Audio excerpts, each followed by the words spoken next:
2001년 중국 우한, 그해 여름, 이 도시에는 누구도 입 밖에 내지 못하는 공포가 있었습니다. 신문은 침묵했고 방송은 한마디도 하지 않았죠. 하지만 사람들은 알고 있었습니다. 거리에 살인마가 있다는 걸요. 그것도 특정한 색을 입은 여성만을 노리는 살인마가요. 빨간색, 단 하나의 색깔이 생과 사를 가르는 기준이 됐습니다. 여성들은 옷장을 뒤졌고 시장은 공식 경고를 내렸죠. 빨간 옷을 입지 마세요. 하지만 이미 늦었습니다. 밤의 어둠 속에서 누군가는 다음 표적을 기다리고 있었으니까요. 오늘 제가 들려드릴 이야기는 언론이 침묵했던 연쇄살인, 그 속에서 희생된 여성들, 그리고 그 모든 걸 방치한 시스템에 관한 이야기입니다. 시작하겠습니다. 2001년 6월, 어느 목요일 밤이었습니다. 41세 왕 씨는 평소처럼 마작을 마치고 집으로 향하고 있었죠. 번화한 야시장을 지나 진화이 골목이라는 좁은 길로 접어들었는데 그 길은 가로등도 거의 없어서 자정이 넘으면 칠흑 같은 어둠에 잠기는 곳이었습니다. 왕 씨는 늘 이 길의 위험성을 알고 있었기에 장신구 같은 건 절대 착용하지 않았어요. 강도라도 만나면 빼앗길 게 없도록요. 아파트 입구의 철문을 열려는 순간 뒤에서 누군가 벽돌로 그녀의 머리를 내리쳤습니다. 비틀거리며 비명을 지르는 그녀를 향해 범인은 수박칼로 가슴을 7번 찔렀죠. 빨간 드레스가 피로 물들어가는 동안 살인마는 어둠 속으로 사라졌습니다. 왕 씨는 그 자리에서 숨을 거뒀고요. 하지만 이건 시작에 불과했습니다. 왕 씨만 당한 게 아니었거든요. 2001년 5월부터 6월까지 우한에서는 총 7명의 여성이 비슷한 방식으로 습격당했습니다. 3명은 간신히 살아남았지만 4명은 그러지 못했어요. 연쇄살인 사건이라면 당연히 언론이 떠들썩해야 하는데 이상하게도 우한의 신문들은 단 한 줄도 보도하지 않았습니다. 당시 중국 지방 언론의 관행상 미해결 사건이나 복잡한 사건은 아예 다루지 않는 게 일반적이었거든요. 몇몇 용감한 기자들이 취재를 시도했지만 기사는 인쇄 직전에 삭제됐고 대신 시 공무원들에게만 내부 문서로 배포됐죠. 이런 언론 통제가 불러온 결과는 끔찍했습니다. 시민들로부터 제보를 받을 길이 막혔고 무엇보다 잠재적 피해자들이 자신이 위험에 처해 있다는 사실조차 몰랐으니까요. 왕 씨의 남편인 트럭 운전사 야오잉은 나중에 이렇게 말했습니다. 살인마가 돌아다닌다는 걸 알았다면 훨씬 더 조심했을 겁니다. 하지만 아무도 우리에게 말해주지 않았어요. 그래도 입소문만큼은 막을 수 없었습니다. 소문은 골목골목을 타고 빠르게 퍼져나갔고 사람들 사이에서 기묘한 이야기가 돌기 시작했죠. 범인은 빨간 옷을 입은 여성만 노린다는 거였습니다. 여성들은 하나둘 빨간색 옷을 피하기 시작했습니다. 파란색이나 검은색, 흰색으로 갈아입었죠. 심지어 시장까지 나서서 공식적으로 경고했습니다. 여성 여러분, 밖에 나갈 때 빨간 옷을 입지 마십시오. 그럴 만한 이유가 있었습니다. 왕 씨가 살해당한 바로 다음 날 또 다른 살인이 발생했거든요. 후난성에서 올라와 우한에서 식당 설거지 일을 하던 20세의 여성이 건물 계단에서 시체로 발견됐습니다. 아마도 계단을 오르려던 순간 뒤에서 기습당한 것 같았어요. 그녀는 온몸에 38군데나 칼에 찔린 채 발견됐고 역시 빨간 드레스를 입고 있었습니다. 여기서 잠깐 당시 중국의 상황을 이해할 필요가 있습니다. 마오쩌둥 시대에는 사소한 도둑질조차 거의 불가능했거든요. 모든 성인은 작업단이나 동네 위원회에 소속돼 있었고 일거수일투족이 감시됐습니다. 하지만 개혁 개방 이후 상황이 완전히 바뀌었죠. 수천만 명의 사람들이 일자리를 찾아 고향을 떠나 대도시로 몰려들었고 처음으로 익명성이라는 게 생겨났습니다. 특히 우한처럼 이주 노동자들로 넘쳐나는 도시에서는 더욱 그랬어요. 자유가 찾아왔지만 그 자유의 그림자 속에는 어두운 무언가도 함께 자라나고 있었습니다. 바로 연쇄살인이었죠. 중국 사회가 늘 서구의 문제라고 치부해왔던 그 범죄 말입니다. 당시 중국 경찰은 살인사건 해결률이 85%에 달한다고 자랑했지만 연쇄살인범을 다루는 데는 경험이 부족했습니다. 이런 유형의 범죄 자체가 낯설었거든요. 하지만 우한 경찰이 이 사건을 처음 마주한 건 아니었습니다. 사실 이 살인마는 이미 다른 도시에서 경찰의 추적을 받고 있었거든요. 2001년 2월 우한에서 남서쪽으로 약 200km 떨어진 웨이양이라는 도시에서였습니다.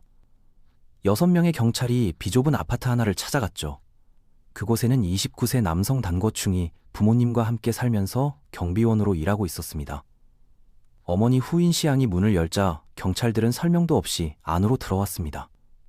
마오 주석 포스터만 덩그러니 걸린 거실에 앉아서 그들은 밤새도록 기다렸어요. 야간 근무를 마치고 돌아올 단을 기다린 거였죠. 그런데 아침에 단이 창문으로 낯선 사람들을 보는 순간 그는 뒤도 돌아보지 않고 달아났습니다. 경찰이 채소 시장까지 쫓아갔지만 결국 놓쳤고요. 경찰은 어쩔 수 없이 그의 가족에게 충격적인 소식을 전했습니다. 단이 9명의 여성을 살해한 것으로 의심된다는 거였죠. 대부분 빨간 옷을 입은 여성들이었습니다. 단이 도시를 빠져나갔다고 판단한 웨이양 경찰은 그의 어머니를 일주일 동안 구치소에 가뒀습니다. 성매매 여성들이나 마약 중독자들과 함께 가둬놓으면 아들의 소재를 실토하리라 생각했던 거죠. 하지만 어머니는 끝까지 입을 열지 않았습니다. 그렇다면 단거충은 누구였을까요? 그의 어린 시절에 대해서는 알려진 게 많지 않습니다. 1973년경 우한의 가난한 집안에서 태어났다는 것, 부모님이 닥치는 대로 일을 했기 때문에 가족이 자주 이사를 다녔다는 것 정도죠. 어린 단은 고립되고 외로웠습니다. 끊임없이 관심을 갈구하며 자랐어요. 2명의 형과 1명의 누나가 있었지만 그는 늘 혼자였던 것 같습니다. 어렸을 때부터 싸움을 좋아했고 장난도 심했죠. 그런 행동은 점점 심해졌고 결국 10대가 되자마자 침입 절도를 시작했습니다. 13세에 소년원에 보내졌고 7년 동안 그곳에 갇혀 있었어요. 청소년기 전체를 감옥에서 보낸 겁니다. 성인이 되어 나온 단은 겉보기에는 변한 것처럼 보였습니다. 단정하게 다림질된 서양식 정장을 입고 다니며 성숙한 인상을 풍겼죠. 하지만 속은 달랐습니다. 범죄 습관은 전혀 고쳐지지 않았거든요. 1990년대 중반, 그는 강도죄로 5년형을 선고받았습니다.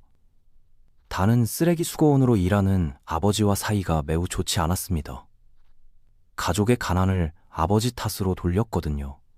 아버지는 나중에 이렇게 회상했습니다. 아들은 다른 사람들 아버지는 돈을 버는데 나는 글도 못 읽고 아무것도 할 수 없다고 말하곤 했습니다. 반면 어머니는 막내 아들을 끔찍이 아꼈습니다. 단은 어머니에게 모든 걸 이야기했어요. 여성들에 대한 불만과 좌절감까지도요. 어머니는 우리는 그런 이야기를 자주 했다라고 말했습니다. 단이 유일하게 집에 데려온 여성은 그에게 돈이 없다는 걸 알고는 떠나버렸다고 하죠. 2001년 5월 7일 새벽 12시 40분 우한에서 첫 번째 희생자가 발생했습니다. 대학 기숙사 앞에서였죠. 궁안현에서 온 24세 여대생이 인터넷 카페에 다녀오는 길에 혼자 걷고 있었습니다. 누군가 뒤에서 그녀의 가방을 납아채고는 큰 과일칼로 여러 번 찔렀어요. 그녀는 수수한 청바지 차림이었습니다. 검시 결과 성추행 흔적이 발견됐죠. 이 사건은 최우선 순위로 지정됐고 우창구 경찰은 엄청난 압박을 받았습니다.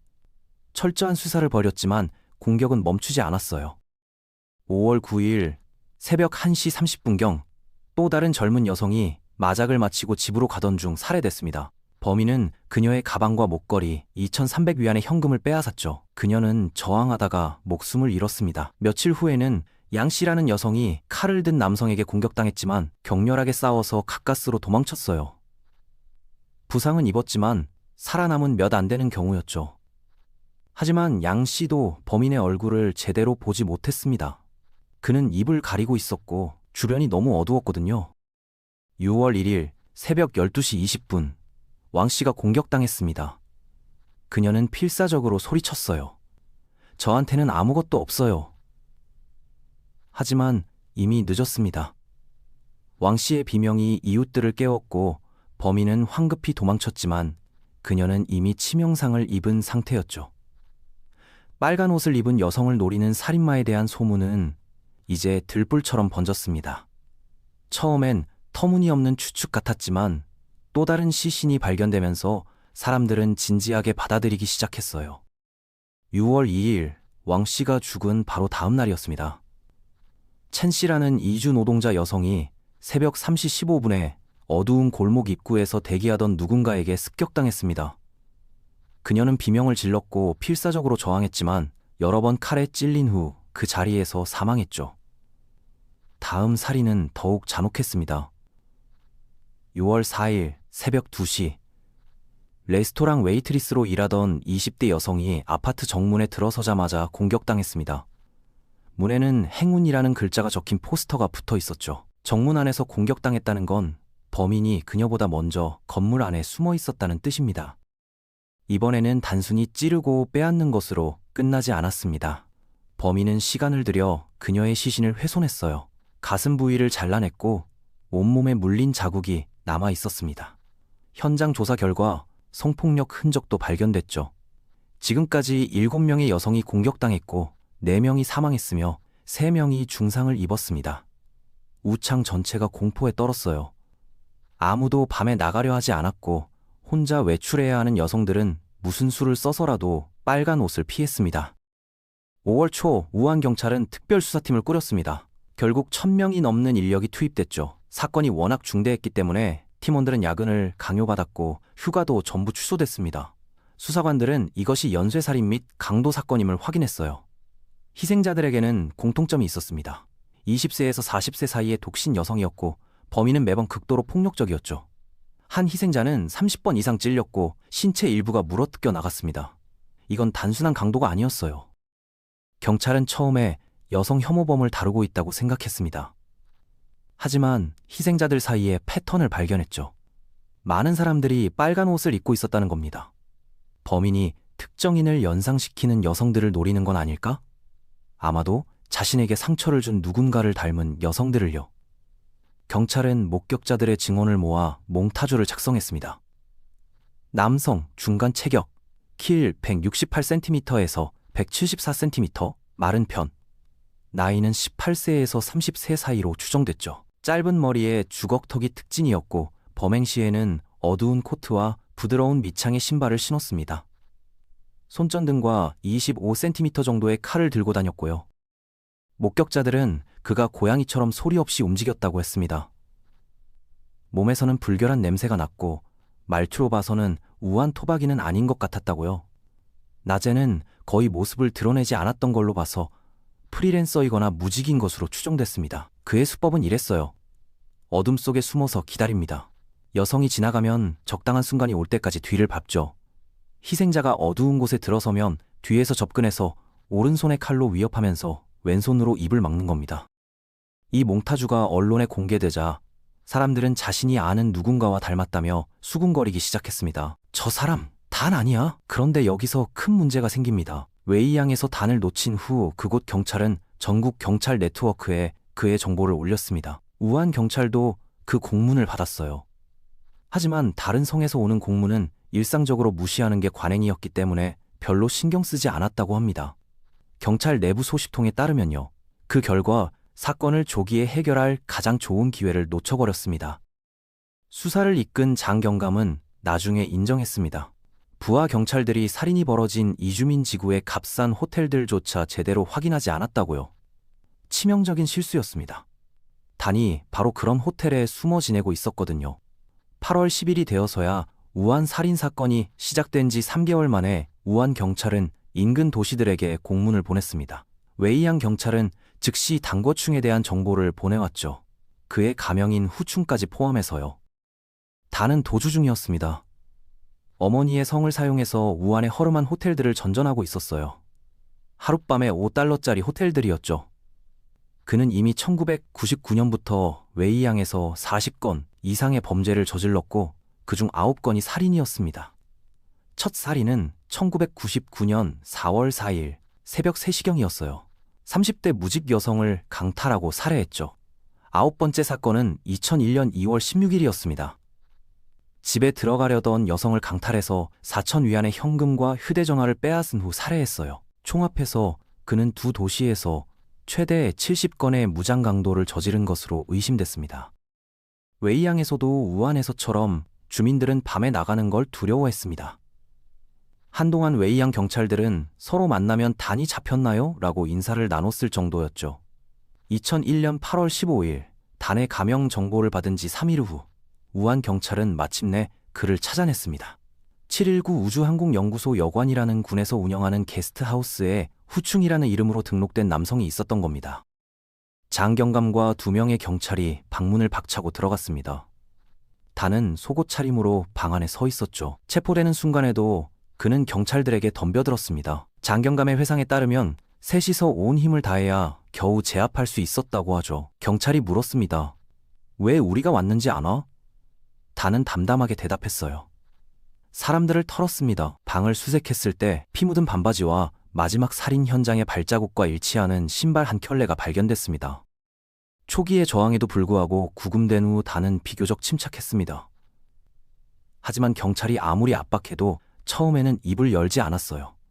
신문을 통해 경찰은 단의 과거를 알게 됐습니다. 이전에 다른 범죄를 저질렀을 때 그 범죄는 사망으로 이어지지 않았지만 그의 부모가 희생자에게 합의금을 지불해야 했다는 거였죠. 가난한 가족에게 그 돈은 엄청난 부담이었습니다. 신문은 5시간 동안 계속됐습니다. 점차 담은 마음을 열기 시작했고 그의 심리 상태가 드러났어요. 신문관이 그를 자극했습니다. 많은 여성을 죽이고 나서 기분이 어땠나? 단의 반응은 모두를 혼란스럽게 만들었습니다. 그는 침묵을 지키다가 갑자기 물었죠. 처형은 어디서 이뤄질 것 같습니까? 우한인가요? 웨이양인가요? 그러고는 말을 이어갔습니다. 소년원에 갇힌 후 마음을 진정시킬 수 없었다고요. 또래들을 따라잡아야 한다는 불안감에 시달렸다고요.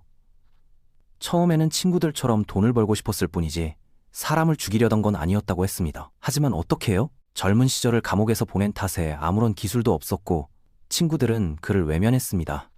그래서 예전 방식으로 돌아갔죠. 강도질이었습니다. 첫 살인은 우발적이었다고 했습니다. 여자를 털려고 했는데 그녀가 비명을 멈추지 않았다는 거예요. 당황한 그는 한 가지 방법밖에 생각나지 않았다고 했죠. 죽이는 것. 하지만 그 비명이 그에게 이상한 영향을 미쳤습니다. 겁에 질리면서도 동시에 흥분됐다고요. 한 번도 느껴본 적 없는 묘한 쾌감이었습니다. 성적인 게 아니라 훨씬 더 어둡고 사악한 무언가였죠. 그는 더 많은 비명을 듣고 싶어졌습니다. 생과 사의 경계에서 터져나오는 비명을, 자비를 구걸하는 절망적인 목소리를요. 단은 말했습니다. 여자가 계속 비명을 지르면 저는 더 많이 찔렀습니다. 6월, 이 일의 희생자 첸 씨는 38번이나 찔렸습니다. 가슴과 등이 벌집처럼 새겨졌죠. 이유는 단순했습니다. 그 여자가 계속 지저댔기 때문이라고 담은 말했어요. 우한에 머무는 동안 단은 훔친 돈으로 에어컨이 달린 방에서 지냈습니다. 술을 마시고 도박을 했죠. 게스트하우스 직원에 따르면 단은 그해 4월 초부터 그곳에 머물렀고 항상 낮에 자고 밤에 나갔다고 합니다. 그는 자신만의 논리를 갖고 있었어요. 일하는 건 싫고 강도질은 살아가기 위해 필요한 일이었다라고요. 단이 체포된 다음 날 언론 통제가 풀렸습니다. 우한의 주요 신문 한 면에는 13명의 여성을 살해한 정신병 살인마 체포라는 제목이 실렸습니다. 사진에는 후베이성 최고 경찰이 장경 경감과 수사팀에게 2만 위안의 포상금을 전달하는 장면이 담겼죠. 단은 우한 제2구치소에 수감됐습니다. 2002년 12월 16일 재판이 시작됐어요. 크리스마스 이브에 그의 어머니는 감옥에 옷을 가져다 줬습니다. 그 대가로 받은 건 아들이 서명한 영수증 한 장이었죠. 그게 허용된 유일한 접촉이었습니다. 가족은 그에게 변호사가 있는지조차 몰랐어요. 2003년 3월 14일 단골충은 사형을 선고받았습니다. 붉은 드레스 킬러의 시대가 끝난 겁니다. 사건은 조결됐지만 의문은 남았습니다. 단은 생활비를 벌기 위해 강도질을 했다고 말했죠. 왜 하필 빨간색이었을까요? 왜 희생자의 몸에 물린 자국을 남겼을까요? 왜 신체를 훼손했을까요? 이런 세부 사항들은 경찰이 밝힌 것보다 훨씬 더 깊은 이야기가 있음을 암시했습니다. 하지만 단의 처형과 함께 우리는 진실을 알 수 있는 마지막 기회를 잃었습니다.